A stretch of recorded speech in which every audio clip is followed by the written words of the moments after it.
कोई मुझे चूड़ा कहता है, कोई मुझे भंगी कहता है, कोई मुझे झूठन पे पलने वाला कहता है, कोई मुझे आरक्षण में पलने वाला कहता है, कोई मुझे संस्कार नीच कहता है, कोई मुझे शोर पालने वाला कहता है, कोई मुझे लाश में से कफन लेने वाला कहता है। मेरा एक नाम हो तो मैं बताऊँ। माँ मेरी चमारन, अब्बा मेरा भंगी। अब मेरी माँ भंगन, अब बाप मेरा चूड़ा। अब समझ लेना बात को। इससे जो डॉक्टर साहब बार बार कह रहे थे अलग ना करो भाई। आवाज दो, आवाज दो। हाँ। तो सबसे पहले बाबा साहब डॉक्टर अम्बेडकर साहब को और वाल्मीकि जी को नमन करते हुए मेरे बीच में समाज के सभी लोग, शीलवान, विद्वान, गुणवान, धनवान और दो हमारी बहनें, आप सभी को मैं नमन करता हूँ, जय भीम करता हूँ, जय वाल्मीकि जी करता हूँ। और माफ़ करना, मुझे आपके बीच में आके ऐसे लगा कि मैं वास्तव में अपने समाज में आ गया हूँ। अनुशासन को बिगाड़ते हुए कह रहा हूँ मैं, कभी आप खुश हो रहे हो। मैंने अभी 2-3 शब्द कहे हैं कि शीलवान, विद्वान, गुणवान, धनवान, लेकिन चलिए खैर, पूरा संसार, पूरा देश क्या कह रहा हमें? मैं तो कह रहा हूँ शीलवान, विद्वान, गुणवान, धनवान, लेकिन सच्चाई क्या है? अल्ट्रासाउंड की रिपोर्ट क्या कह रही है? पूरा देश क्या कह रहा है हमें? चूड़े चमार को क्या कह रहा है? असलियत। चलिए, यदि मेहतर से बेहतर बनने की इच्छा हो तो मैं अपनी बात शुरू करूं। एक बात याद रखना कि 1 मिनट में ज़िंदगी तो किसी की नहीं बदलती, लेकिन 1 मिनट में लिया गया फैसला वो ज़िंदगी खुद की और चाहे तो पूरे समाज की, पूरे देश की, पूरे संसार की बदल के रख देता है। तो आज भी यदि हम लोग भारत की राजधानी में रह कर के अपमान भरा जीवन यदि हम बिता रहे हैं, मैं हूँ तो भंगी, हूँ तो मैं चूड़ा, जख्म दे रहा हूँ तो मैं चमार, लेकिन ना जाने कितने हमने ऐसे नए नए नाम ढूंढ लिए कि जब कोई हमसे हिंदू पूछता है तो हम कितने नाम, कितने गोत्र के छिपने की हमने प्रयास किया। थोड़ा सा मैं गंभीर इसलिए होना पड़ेगा कि आज भी यदि भारत की राजधानी के करीब रह कर के मेरे समाज के शीलवान, विद्वान, गुणवान, धनवान, बड़े बड़े पढ़े लिखे अफसर, अधिकारी, बड़े बड़े नेता भी यदि जाति छिपाने के लिए मजबूर हैं तो सोचो कि स्थिति क्या है। मेरे जैसा फन्ने का, आपके जैसा बड़ा दिमाग वाला आदमी, मैं किसी को मूर्ख कहूँगा तो वापस जिंदा जा नहीं पाऊँगा। आप जैसा पढ़ा लिखा, समझदार, बहुत ज़्यादा विद्वान, बड़े बड़े संगठन चलाने वाले लोग आप हो, और हमारे समाज के लोग भी, हमारे रिश्तेदार भी बड़े बड़े फन्ने खाएं, एक ही मूर्ख नहीं है। लेकिन जब आपका स्कूल में आपका 8 साल का बच्चा पढ़ता है, 7 साल का बच्चा पढ़ता है, एक बहुत बड़ा दलित समाज का बड़ा फन्ने का आदमी, बहुत बड़ा अफसर अधिकारी, उसके खानदान में बड़े बड़े एमएलए, एमपी, मंत्री, संतरी, धन की कोई कमी नहीं, अकल की कोई कमी नहीं। उसका 8 साल का बच्चा स्कूल में पढ़ रहा था, पढ़ते पढ़ते टीचर ने पूछ लिया कि भाई तेरा नाम क्या है? और मेरे खानदान का बच्चा, आपके परिवार का बच्चा, जब टीचर ने पूछ लिया तेरा नाम क्या, तो उसके चेहरे पे मायूसी छा गई, उदासी। तो टीचर ने उसे डांटते हुए कहा, अरे तू 8 साल का बच्चा है, तुझे अपना नाम नहीं मालूम? उस बच्चे ने जो बात कही, याद रखना, जो 1 मिनट की जो बात थी, उस बच्चे ने कहा कि सर मेरा एक नाम हो तो मैं बताऊं। कहले फिर कितने नाम हैं? तो उसने कहा कि कोई मुझे चूड़ा कहता है, कोई मुझे भंगी कहता है, कोई मुझे झूठन पे पलने वाला कहता है, कोई मुझे आरक्षण में पलने वाला कहता है, कोई मुझे संस्कार नीच कहता है, कोई मुझे शोर पालने वाला कहता है, कोई मुझे लाश में से कफन लेने वाला कहता है। मेरा एक नाम हो तो मैं बताऊं। और मेरे समाज के जो लोग हैं, जो अपने आप को कह रहे हैं मैं सभ्य हूँ, मैं अकलमंद हूँ, जो कह रहे हैं कि मैं लीडर हूँ, मैं लाखों लाखों लोगों का नेतृत्व कर सकता हूँ, जो बड़े बड़े फन्ने का बड़ी गलतफहमी में जी रहे हैं कि मैं राष्ट्रीय अध्यक्ष और मेरे कहने से पूरा समाज सड़कों पर आ जाएगा। हमसे एक गलती हो रही है, एक गलती, लेकिन मैं उसे कहानी के रूप में बताना चाहूँगा, कहानी के रूप में समझ में आ जाए तो।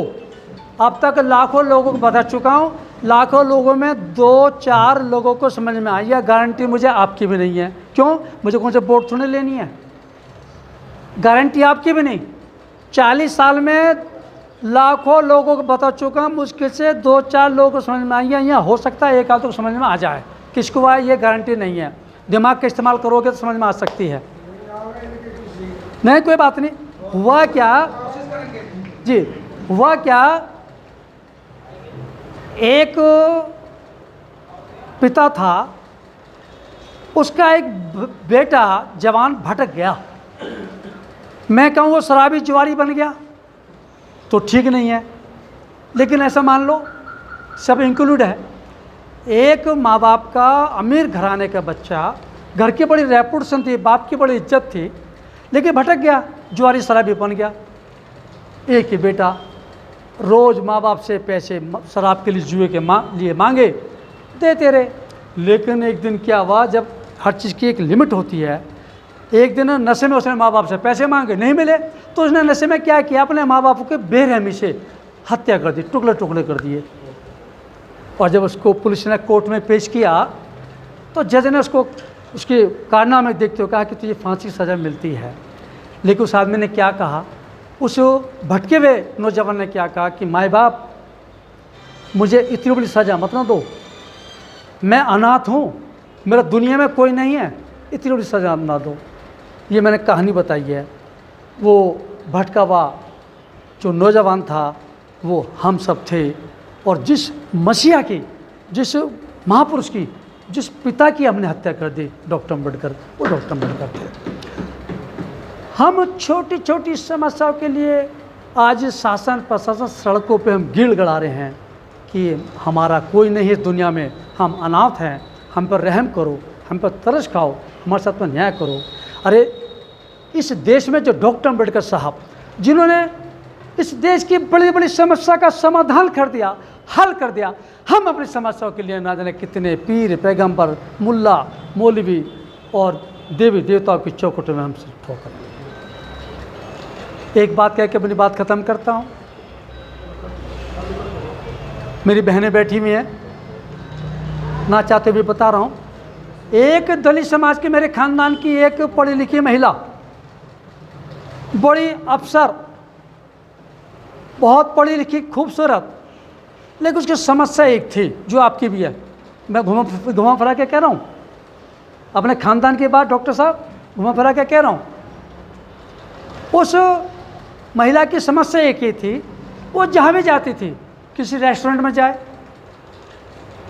कॉलेज स्कूल में जाए, सड़कों पे जाए, मार्केट में जाए, ब्याह शादी बारातों में जाए, किसी भी फंक्शन में जाए, उसे देखते लोग कहते कि बेहया है, ये बेशरम है, ये लज्जाहीन है।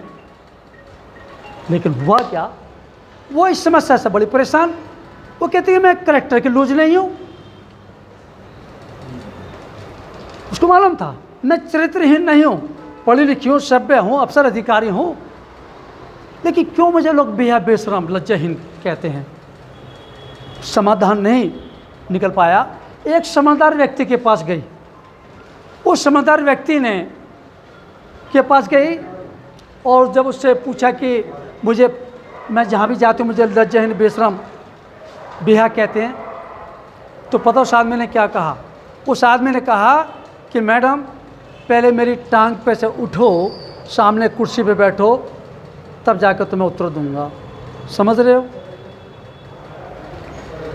हम ना जाने किस किस की गोदी में नहीं बैठ रहे, कौन सी गोदी हमने छोड़ी है। हमें लोग बेहया, बेशरम नहीं कहेंगे, खा किसका रहे और सलाम कहाँ ठोकते फिर रहे। वो हम है। लास्ट में एक बात और कहता हूँ छोटी सी, वो भी बड़ी गहरी है। एक मसीहा था, बहुत दूरदृष्टि, शायद हम में पैदा हों, और कुछ लोग, ये बड़ी गहरी बात बता रहा हूँ, उसमें कुछ लोग पीढ़ी दर पीढ़ी बिना किसी अपराध के हम जेलों में सड़ रहे थे, सजा भुगत रहे थे। 15 अगस्त 1947 के दिन आया, मतलब 15 अगस्त का दिन आया और देश आज़ाद। तो उस मसीहा को ये अथॉरिटी थी कि भी तुम जाओ और जेलों में जा कर के जो जो मांगे उनको दे दो। वो मसीहा गया, सारे कैदी इकट्ठे कर लिए गए, कैदियों से पूछा कि मुझे आज अथॉरिटी है 1 दिन की, तुम बिना अपराध के सज़ा भुगत रहे हो, जो जो मांगोगे तुम्हें आज मिल जाएगा। बस इतनी बात थी। इनसे पूछा आपकी क्या समस्या है, क्या चाहते हो? उन्होंने कहा जी जेल में पड़े हैं और मच्छर मक्खी बहुत काटते हैं। नो ठीक है, गुड नाइट की टिक्की मिल गई, समस्या का समाधान। साहब से मिले, आपकी क्या समस्या है जी? अखबार नहीं मिलता टाइम से पढ़ने को, चलो कल से सुबह 7 बजे अखबार मिलेगा। आपसे पूछा क्या कि जी चाय टाइम से नहीं मिलती, उनको बेकार आती है। साहब से पूछ लिया कि जी दाल में तो बस पानी पानी है। किसी से पूछा आपकी समस्या कि जी रोटी पूरी नहीं मिलती। एक समझदार ने पूछी, समझदार से पूछा आप क्या चाहते हो? इन्होंने जो बात कही बस वो कीमती, उन्होंने कहा केवल आज़ादी चाहिए, मुक्ति चाहिए। हमारी जो सोच है दोस्तों, किसी की मच्छर की मक्खी की समस्याएं, किसी की बड़े छोटी छोटी समस्याएं, लेकिन मांगने के लिए भी बड़ी सोच चाहिए। आप समाज के बुद्धिजीवी लोगों ने, जागरूक हमारी बहनों ने मुझे जो समय दिया, ये छोटा सा गिफ्ट गाजियाबाद की तरफ से मुर्ज अंतनी साहब और जो है राहुल जी की तरफ से। और मैं चाहता हूँ कि यदि बाई कभी यदि आप चाहें तो हम लोग दोबारा समय से बैठेंगे, क्योंकि यहाँ 2-2 मीटिंगों के लिए आप लोग बैठे थे। हमने आ करके आपको डिस्टर्ब कर दिया, क्योंकि यहाँ बड़ी समस्या थी। तो अब मैं बस 1 मिनट एक बात कह के, हाँ मैं कहता हूँ, देखो मेरा नाम रमेश गौतम है और जाति से मेरे से एक आदमी ने पूछ लिया था कि भाई तुम्हारा नाम क्या, किस गोत्र से हो? मैंने उसको एक ही बात कही, भैया क्या बताऊँ, माँ मेरी चमारन और बाप मेरा भंगी, और मेरी माँ भंगन और बाप मेरा चूड़ा। अब समझ लेना बात को।